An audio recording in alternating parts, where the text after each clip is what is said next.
We used this technique called neurographic art in class last week for our first watercolor landscapes. Now, of course, this is not a landscape, this is a jellyfish, but it's a very simple shape that we were able to turn into this particular style. This is a style designed by a therapist to help calm the mind and focus. So I find it really, really useful. But what I'm going to do in this video is the same style. It's got lines that overlap and make these different organic shapes, and those shapes are then going to be filled with different colors. I've put together a complementary palette inspired by some of the beautiful Ukrainian stuff that I've been seeing lately, with a lemon yellow, an orange yellow, and the lighter cobalt blue from our palette that we're using in class. And I've sketched out a landscape with 3 trees, a creek, and some layers of hills that gives us a foreground, middle ground, and background. And then I'm going to take the basic lines from my sketch and I'm going to outline them with this Sharpie marker. So whatever waterproof dark black marker that you have, these lines are going to be the bold outlines that create shapes.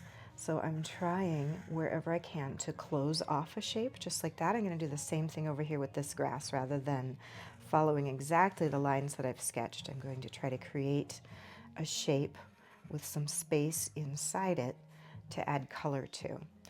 I put a little bit of a creek here. This landscape is inspired by Rapid Creek as it runs through Founders Park here in Rapid City. So if you want to go draw this in person or get some photos of it to work from, go out, park at Founders Park, and walk across the bridge over towards the M Hill Trail system. This particular one, you'll turn right at the end of that bridge and then just go down to the edge of the creek and you'll be able to see the landscape that inspired this. Now, over the years, I've developed a way of making water patterns. You're going to develop your own way of making water patterns over time.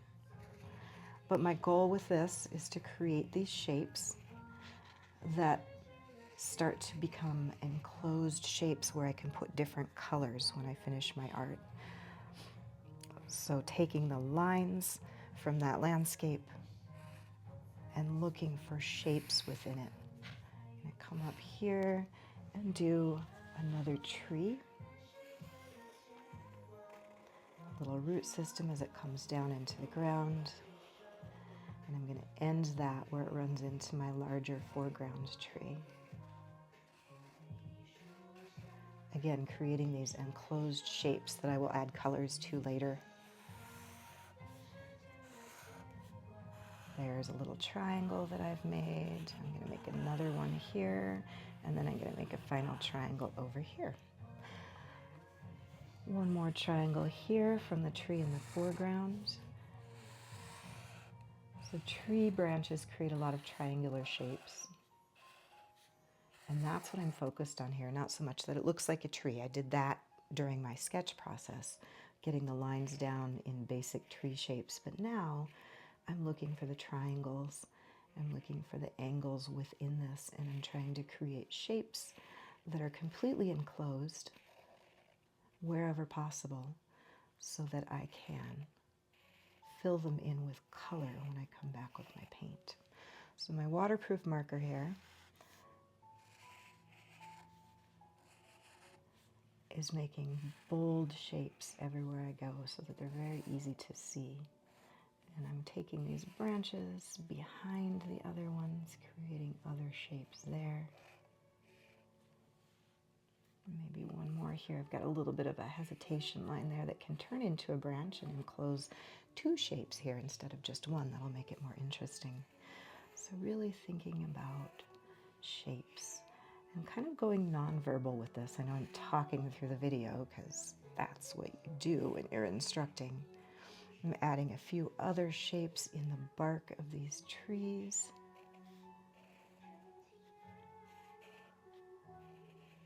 Now this gets easier the more you practice it. But all of us should be able to do some very simple tree shapes, even if you're going back to those little broccoli-looking florets like we did in our first class. At this point, I don't know where that branch is hooked up to. I'm just making it a branch. And then I'm going to take this one out to the side so that it creates more shapes within the shapes. Add another one there to break those two up a little bit. And then I'm going to do one more here. So making those shapes smaller and smaller until I feel like they're interesting is a part of the process. I'm going to add these lines that show hills in the background. And then I'm going to do one more. And if you're imagining this to be the view from Founders Park, this is going to be the hills on the other side of the road where you're looking up towards Dinosaur Hill. Go ahead and make that line strong there. Now the next thing that we're going to do before we start with our watercolor, I missed this line. Let me get that in there. So that's the surface that furthest away tree is sitting on. This one is sitting on this surface, and then this one is in the foreground, so you can't quite see the surface that it's on. I'm going to put another little clump of grass here just to give me some more shapes to play with.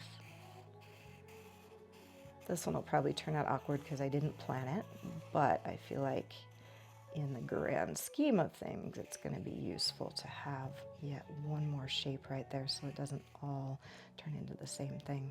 So you can see right now it's kind of looking like stained glass. The next thing I'm going to do is I'm going to come wherever two shapes meet, and I'm going to make a curve like that. Fill it in a little bit. So these things are connected very strongly, even more so than they would be in line art or in real life. That's one of the hallmarks of this art style, is that all of the corners are filled in a little bit so they flow from one to the other. The Neurographics. So we'll call that a corner and that one. Just find anything where two lines come together and make it into a slightly larger black shape. I'm going to obliterate this one entirely because I'm not going to be able to put paint in there. And give that a little bit of a curve, and that. This one can be counterintuitive. I have a number of students that have kind of struggled to figure out exactly what it means to find where two lines meet and make it into a shape instead of an X. So play with it. See if you can find the sense in it, the nonverbal sense of it. Creating a flow out of all of these different shapes. They're all connected, even though these black lines are very stark dividers. They're also connecting things, making them into more rounded and organic shapes than they started out.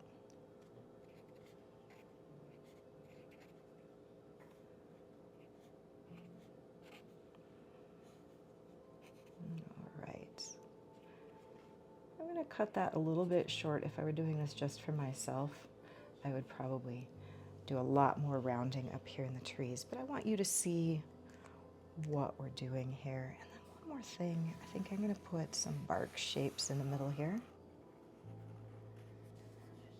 to give me room for more colors and more interest. Now you can see that this just made it look less like a tree. It's almost getting confusing here.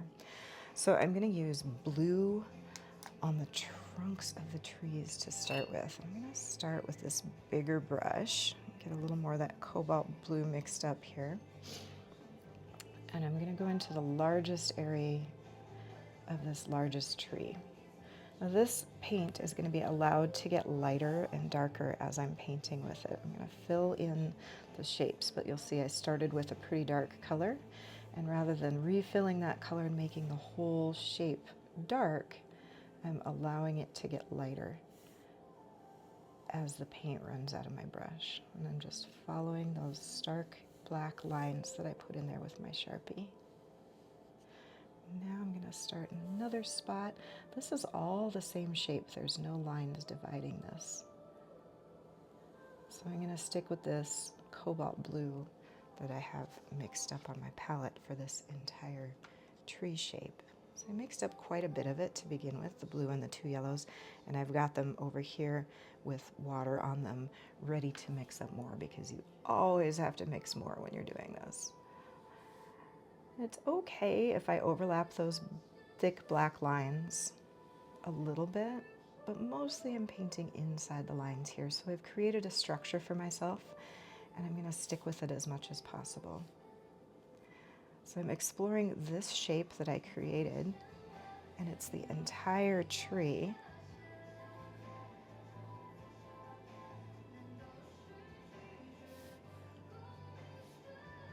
Because there's no black lines dividing any of this.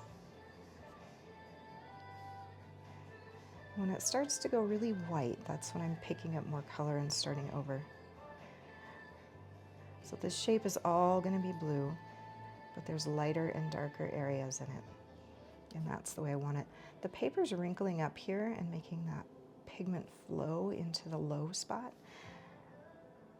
You can allow that if you like the way it looks, or you can do what I just did and pick up some of that excess paint and move it somewhere else. There are ways to stretch your paper that will keep it from wrinkling. There are different kinds of paper that do not wrinkle as much, but for the most part, you will have to learn how to deal with wrinkles in the paper.